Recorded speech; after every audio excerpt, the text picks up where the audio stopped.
Munsi y'ijuru buri kiremwa cyose kigira amatsiko. Abantu bose nubwo baba ari abantu bakize cyangwa se bafite ubushobozi butari bwinshi, inyamaswa ndetse n'ibindi bizikomokaho, ikiziranga cyangwa se kiranga abantu ni amatsiko.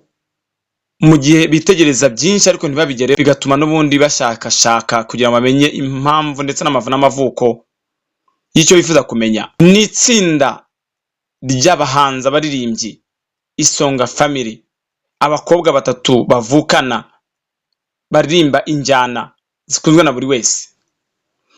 Ni ikiganiro nk'ugiye yigenza, njye ndi Alpha Nibigira, tubahaye ikaze mubane natwe kandi mwibuke subscribe kuri YouTube channel yacu. Umuhuza Show, icyitegererezo ku bakeneye ubuzima bwiza. Dutanga serivisi zitandukanye zakubakira ubuzima bwawe bw'ejo hazaza. Twigisha abatugana kuvanga amarangi y'amoko yose ndetse no kuyasiga. Tubafitiye sonorisation zifashishwa mu birori bitandukanye, yaba mu bukwe, amaniversaire ndetse n'ibindi byose. Abakeneye imyambaro y'ibirori, imyambaro y'abageni ndetse n'ababagaragiye bose, abifuza imyambaro isanzwe ya buri munsi. Dufotora amafoto y'ubwoko bwose, dufite fotokopiyezi ifotora impapuro z'amoko yose. Tubafite abatekinisiye bifashishwa mu gusana inzu zangijwe na imidite, aba kandi ni inararibonye mu gusiga amarangi inzu zanyu zigashashagirana by'agahebuzo. Turangira abakozi bakeneye imirimo, twanarangira abakozi ababifuza. Tubafitiye abakora akazi k'ubuzamu, abakora mu busitani, abashoferi ndetse n'abandi bifuzwa mu buzima bwa buri munsi. Kubifuza amazu rero, ibibanza ndetse namwe mwifuza imodoka, abifuza kuzigura, abifuza kuzigurisha ndetse no kuzikodesha, mutugane nitwe baranga bahebuje abatugana bose. Akarusho kandi, abafite indwara zabazengereje, indwara zirimo amibe ndetse n'izindi zitandukanye, tubaha imiti mugakira mu kanya nk'ako guhumbya. Abafite ibibazo byo kutanoza amabanga y'abashakanye, mutugane tubaho umuti ubakiza ibyo bibazo byose byabasenyera ingo. Duherereye Kicukiro hafi ya gare ya Nyanza, hafi y'ikibuga bigishirizaho imodoka. Duhamagare kuri telefoni igendanwa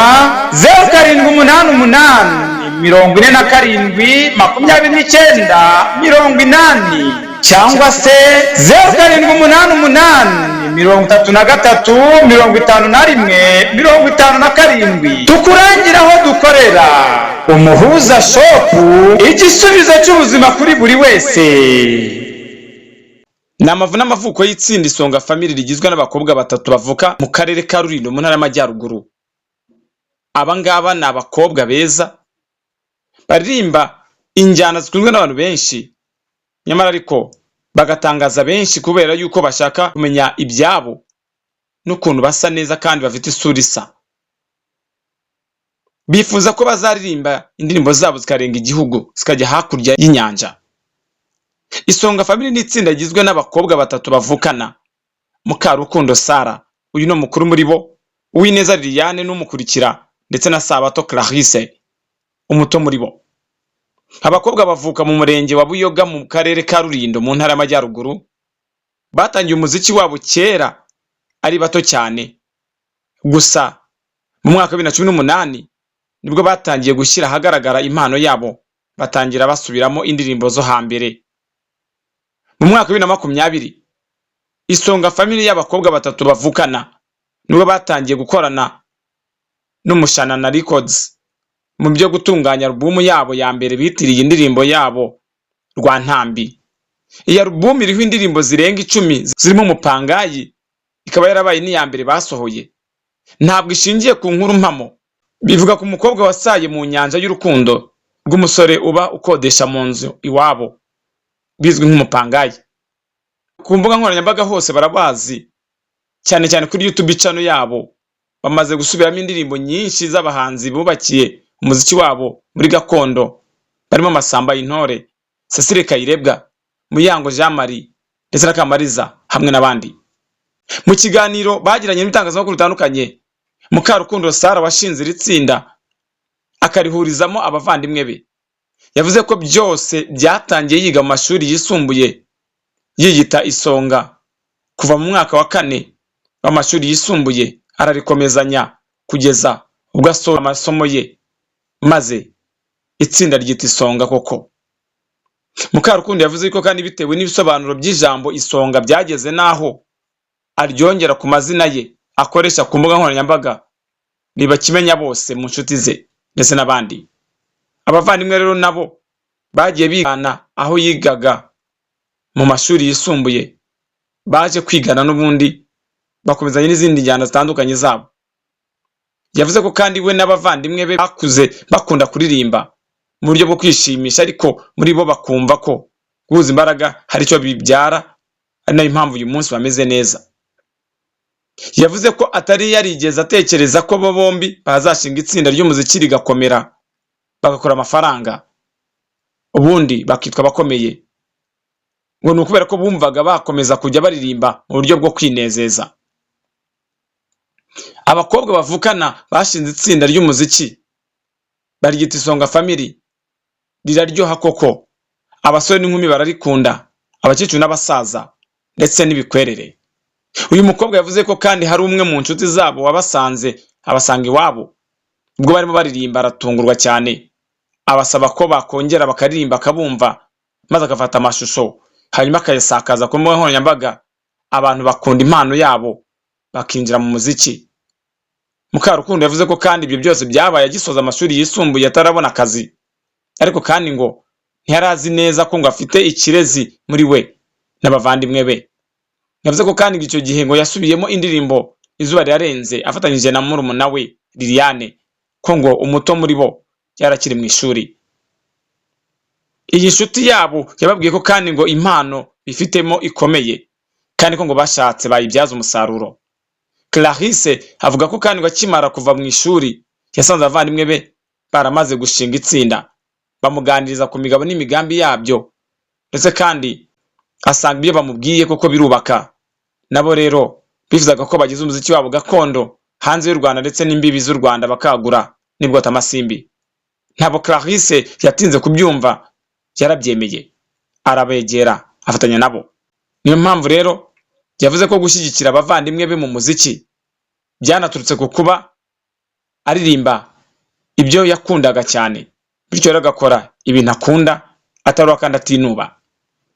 Liliane yavuze ko kandi impano yo kuririmba bayikesha se wari umuririmbyi muri korali akiri umusore, akavuga ko nta wundi wo mu muryango w'iwabo ukora umuziki. Se w'aba bakobwa bombi aherutse kwitaba Imana, bahuriza ku kuvuga ko se yabashyigikiye cyane kuva ku munota wa mbere, ndetse ko yitabye Imana amaze kumva alubumu yabo ya mbere.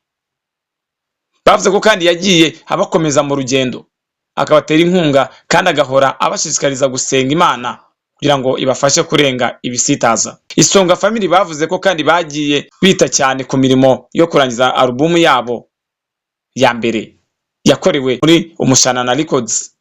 Indirimbo ziri kuri iyi alubumu zanditswe na Umusizi Tuyisenge. Abakobwa kandi bazwi cyane mu kuririmba basohora umugeni bifashishije indirimbo Musani wabo y'umuhanzi Muyango Jean Marie. Bavuga ko kandi umuziki ari wo ubatunze, ari nayo impamvu bashaka gushyira imbaraga zabo muri uwo muziki kugira ngo basingire cyane aho abandi bageze cyangwa se banaharenge. Abakobwa kandi bavuga ko mu myaka 5 iri imbere bazaba bakora umuziki mpuzamahanga. Niyo mpamvu mugenzi wavuze yuko babona yuko Isonga Family izaba iri ku rwego rwiza, bazaba bafite alubumu zishobora kuba zarenga imwe. Ibyo ni nabyo byose bizaba biri ku myaka 5 iri imbere. Yavuze ko kandi ngo bagomba gukora umuziki cyane, atari umuziki ushobora kumva cyase wumvwe hano mu Rwanda gusa, ahubwo ko umuziki wabo uzaba mpuzamahanga ugakoreshwa aho ruterwa inkingi ndetse n'ibwota amasimbi. Nawe wabikora. Reka mubwire yuko Isonga Family batangiye muri 2018 kugera 2024 bamaze kuba inkumi ndetse kandi n'ababyeyi, barimba neza kandi bakunzwe na rubanda. Niyo mpamvu babonye bajya ngo ni impanga. Alpha TV Rwanda twagejeje kwegeranya iki cyegeranyo kubera ko mwagiye mudusaba. Niyo mpamvu rero tubabwiye tuti namwe munsi y'ijuru kuri uyu mubumbe byose birashoboka. Ni kiganiro nk'ujye yigenza ngende Alpha nibigira, mwakoze kubana natwe, Nyagasana barinde. ukeneye ikibanza cyiza, ukeneye inzu yo guturamo ifite igipangu gifite pariseri na annexe z'agatangaza, tugana iwacu mu murenge wa Kigali mu karere ka Nyarugenge mu mujyi wa Kigali mu kagari ka Nyabugogo. Tubafitiye inzu nziza ifite dushe na tuwarete zirenze imwe mu nzu, ndetse kandi na pariseri yagutse irimo inzu zikodeshwa imbere mu gipangu nziza. Niba wifuza aho gutura heza witegeye ubwiza bwa Nyarugenge n'imisozi ya Gasabo, Kamonyi na Rulindo, bizafasha umuryango wawe kubaho unezerewe cyane. Twitegeye hafi nka Norvège Karama, heza hayobotswe na benshi kuko niho dutuye. Ni amafaranga make cyane, miliyoni 60 gusa z'amanyarwanda, nicyo giciro kihabereye. Erega keza karigura mugenzi wanjye. Duhamagare kuri telefoni igendanwa 0788820481 maze tugutembereze ubwiza bwaho. Icyubahiro cyawe naho tuzi umuryango wawe. Muraho, nitwa Nigena Josiane, nkaba nkorera company yitwa MU Insurance ishami rya Nyabugogo. Product dutanga harimo motor insurance, harimo fire insurance, general accident insurance, engineering insurance, bama bonds, marine insurance, money insurance, travel insurance, aviation insurance n'izindi. Twabashishikarizaga rero kutugana, dutanga serivisi nziza. Tukaba twari mu imbere ya Beka mu etaje y'uwitwa Jacobo, etaje ifatanye na station SP. Ikaze rero, ni karibu. MU Insurance ni ya kera, imaze igihe iri gukora cyane kuko yahinduye izina. Mbere yitwaga Phoenix Insurance, ubu ngubu yitwa MU Insurance. Ikaze bakiriya beza, murakoze. Lilies Shop, iduka ry'icyerekezo ku bakeneye ibyo kurya by'amoko yose. Turaranguza tukanacuruza detaye, tubafitiye ibyo kurya by'amoko yose. Umuceri mwiza uyu wahogoje abawuguriye iwacu, isukari nziza, ifu ya kawunga ya yindi iryohera uwayikoresheje.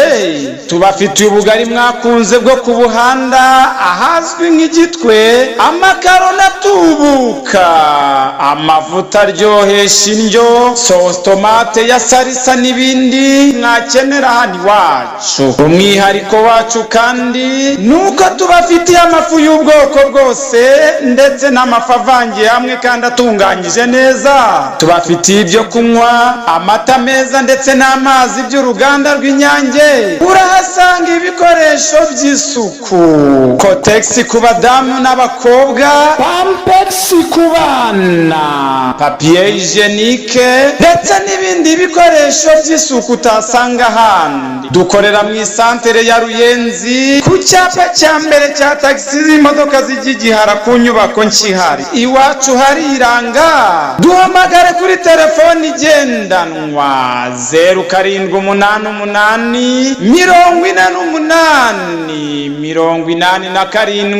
0788888713 cyangwa se uduhamagare kuri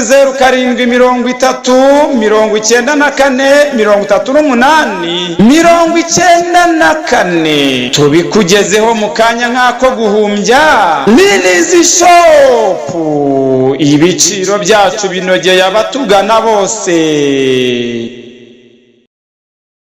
Yes, tubaha ikaze kuri Alpha TV Rwanda. Turabana n'abafatanyabikorwa batandukanye barimo MU Insurance ishami rya Nyabugogo, akaba rero batanga ubwishingizi bwose ku binyabiziga. Ibaherereye Nyabugogo imbere ya banki ya Kigali. Bakaba rero wabahamagara kuri telefoni igendanwa hariyo 0788453308.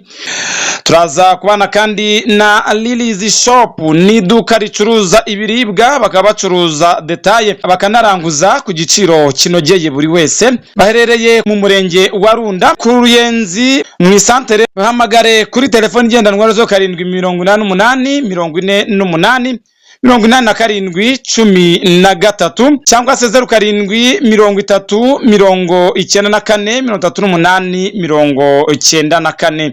Turaza kandi kuba turi kumwe n'umuhanzi Musabyimana Donati, ni nayo mazina asanzwe akoresha kuri YouTube channel ye. Urasanga indirimbo zinyuranye, indirimbo zinyura imitima zikanaruhura intekerezo zinaniwe. Ibuka gukora subscribe, koresha ya ndetse na comment. Ni ingenzi kuri we, cyangwa se umuhamagara kuri 0788410981. Umuhuza Show, icyitegererezo ku bakeneye ubuzima bwiza, dutanga serivisi zitandukanye zakubakira ubuzima bwawe bw'ejo hazaza. Twigisha abatugana kuvanga amarangi y'amoko yose ndetse no kuyasiga. Tubafitiye sonorisation zifashishwa mu birori bitandukanye, yaba mu bukwe, amaniversaire ndetse n'ibindi byose. Abakeneye imyambaro y'ibirori, imyambaro y'abageni ndetse n'ababagaragiye bose, abifuza imyambaro isanzwe ya buri munsi, dufotora amafoto y'ubwoko bwose, dufite fotokopiyezi ifotora impapuro z'amoko yose. Tubafite abatekinisiye bifashishwa mu gusana inzu zangijwe na imidite, aba kandi ni inararibonye mu gusiga amarangi inzu zanyu zigashashagirana by'agahebuzo. Turangira abakozi bakeneye imirimo, twanarangira abakozi ababifuza. Tubafitiye abakora akazi k'ubuzamu, abakora mu busitani, abashoferi ndetse n'abandi bifuzwa mu buzima bwa buri munsi. Kubifuza amazu rero, ibibanza ndetse namwe mwifuza imodoka, abifuza kuzigura, abifuza kuzigurisha ndetse no kuzikodesha, mutugane nitwe baranga bahebuje abatugana bose. Akarusho kandi, abafite indwara zabazengereje, indwara zirimo amibe ndetse n'izindi zitandukanye, tubaha imiti mugakira mu kanya nk'ako guhumbya. Abafite ibibazo byo kutanoza amabanga y'abashakanye, mutugane tubaho umuti ubakiza ibyo bibazo byose byabasenyera ingo. Duherereye Kicukiro hafi ya gare ya Nyanza, hafi y'ikibuga bigishirizaho imodoka. Duhamagare kuri telefoni igendanwa 0788 47 cyangwa se 0788 33 tukurangira aho dukorera. Umuhuza Shop, igisubizo cy'ubuzima kuri buri wese. Yes, Fisi Shop ni iduka rikomeje kuba ubukombe mu ngo zacu. Babafitiye amasorori meza y'ubwoko bwose, amasahani, amateremusi y'icyuma na plastike. Babafite kandi amakanya, amasafuriya yayandi mukunda. Babafitiye keto zo gutekamo icyayi wibereye muri sari wawe. Babafite amapanu yo gutunganyirizaho umureti ndetse n'ibindi biryohera abasirimu. Babafitiye blender zo gukora umutobe. Babafitiye blender zikora ji zitunganwa iwacu. Babafitiye amaplato meza, amatasi, plota manje zidutwaza ibyo kurya mu ngendo zitandukanye. Babafitiye kandi ibirahure byo kunyweramo. Babafitiye ndetse na amatasi. Babafitiye amabase n'indobo nziza bidapfa kumeneka ubusa. Muri Fisi Shop babafitiye udupaniye twifashishwa mu buryo bwose. Bakagira utu etajeri tubika ibintu neza. Isafuriya nini nziza zizwi nka muvero zirahari. Babafitiye imikeka n'ibindi wifuza byose wabisanga ariya muri Fisi Shop. Abacuruzi bakeneye ibicuruzwa mugende murangure muri Fisi Shop ku giciro cyaho kiri hasi cyane. Abakeneye ibishingiranwa amajyambere mugiye kurushinga mu ugurire muri Fisi Shop, bizabafasha kuko ibiciro biri hasi cyane. Abifuza guhindura ibikoni byabo cyangwa se gushimwa n'ababagendereye mu ngo zabo mu gihe bari ku meza, mugane Fisi Shop kuko nibo gisubizo cyanyu mwebwe ubwanyu ndetse nanjye ndimo. Bararanguza bakanacuruza kuri detail muri Fisi Shop. Rero nta handi ni muri Fisi Shop babaye ubukombe. Bakorera Nyabugogo ku muhanda uzamuka werekeza ku Mutelemuko mu etage izwi nko kwa Materne, muri floor ya mbere mu ruhande rureba kwibagiro ahateganye n'isoko ryubakiwe abazunguzayi hejuru yahacururizwa amashuka. Bahamagare kuri telefoni igendanwa ariyo 0788 babikugezeho mu kanya nk'ako guhumbya muri rusange. Fisi Shop rero baje ari igisubizo ku bantu bose babagana. ukeneye ikibanza cyiza, ukeneye inzu yo guturamo ifite igipangu gifite pariseri na annexe z'agatangaza, tugana iwacu mu murenge wa Kigali mu karere ka Nyarugenge mu mujyi wa Kigali mu kagari ka Nyabugogo. Tubafitiye inzu nziza ifite dushe na tuwarete zirenze imwe mu nzu, ndetse kandi na pariseri yagutse irimo inzu zikodeshwa imbere mu gipangu nziza. Niba wifuza aho gutura heza witegeye ubwiza bwa Nyarugenge n'imisozi ya Gasabo, Kamonyi na Rulindo, bizafasha umuryango wawe kubaho unezerewe cyane. Twitegeye hafi nka Norvège Karama, heza hayobotswe na benshi kuko niho dutuye. Ni amafaranga make cyane, miliyoni 60 gusa z'amanyarwanda, nicyo giciro kihabereye. Erega keza karigura mugenzi wanjye. Duhamagare kuri telefoni igendanwa 0788820481 maze tugutembereze ubwiza bwaho. Icyubahiro cyawe naho tuzi umuryango wawe. Nawe watugana tukakwamamariza kuri Alpha TVN Rwanda. Waduhamagara kuri 0788957839 kuko turi umunara w'ibisubizo ku bashoramari bose batugannye.